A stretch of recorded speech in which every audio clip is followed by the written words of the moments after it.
వేసవి సెలవులు, అంతులేని ఆటలు, మర్చిపోలేని జ్ఞాపకాలు. కానీ ఈ సందడి వెనుక మనం గమనించని ఒక నిశ్శబ్ద మృత్యువు పొంచి ఉంది. పిల్లలు మైదానంలో క్రికెట్ ఆడుతున్నప్పుడు బంతి పొరపాటున ఆ విద్యుత్ ట్రాన్స్ఫార్మర్ దగ్గర పడవచ్చు. ఆ బంతిని తెచ్చే తొందరలో ఆ చిన్నారి చేతులు లైవ్ వైర్లను తాకవచ్చు. గుర్తుంచుకోండి, ఆ ఒక్క సెకను ఉత్సాహం జీవితాంతం తీరని వేదనగా మిగిలిపోవచ్చు.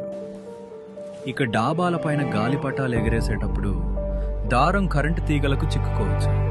ఆ గాలిపటాన్ని తీయడానికి పిల్లలు పొరపాటున ఇనుప చువ్వలను గాని తడి కర్రలను గాని వాడితే ఆ తీగల్లో ప్రవహించే వేల వోల్టుల విద్యుత్తు వారి ప్రాణాలను నిలువునా హరిస్తుంది.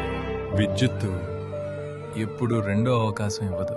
దాగుడు మూతలు ఆడుతూ పిల్లలు నిర్మానుష్యంగా ఉన్న బిల్డింగుల్లోకి వెళ్తుంటారు. అక్కడ నేల మీద తెగిపడిన కరెంటు వైర్లు ఉండొచ్చు.